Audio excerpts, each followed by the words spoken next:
Hello guys, how are you all? So welcome my new blog. It's not a blog, just random talk.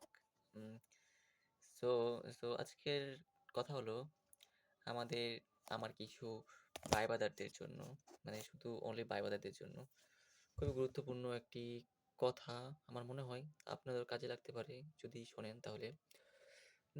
তো যা বলতে চাই তাদের উদ্দেশ্য করে, যখন আমরা কোনো বিয়ে করতে যাই বা কোনো মেয়েকে চুজ করতে যাই আমাদের বিয়ের জন্য, তখন আমরা ছেলেরা কি ভাবি? মানে আমরা বউ নিয়ে আসবো, সে আমাকে কেয়ার করবে, আমার পরিবারের খেয়াল রাখবে এবং অলসো ভালোবাসবে। তো উম, তো মেয়েদের ক্ষেত্রে কি হয়? মেয়েদের ক্ষেত্রে কিন্তু এরকম হয় না। মেয়েদের ক্ষেত্রে ২ টা রিজন থাকে বিয়ে করার জন্য আরকি। একটা হইলো তারা আসলে বউ সাজতে চায়। ইয়েস, বউ সাজতে চায়, আসলে বউ হইতে চায় না। যখন কিছু মেয়েরা যখন বউ সাজতে চায় এর জন্য বিয়ে করে, দেখতে চায় যে আমাকে বউ সাজলে কেমন লাগে। আসলে তারা এইজন্যই বিয়ে করে।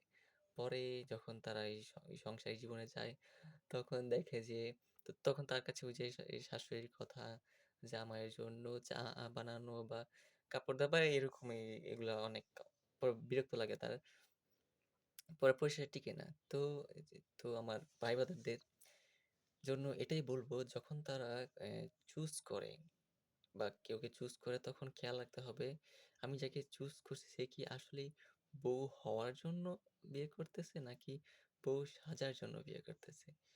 That's the important thing. So I এটা ইম্পর্টেন্ট। আই থিংক এটা বাস্তবেও হয়।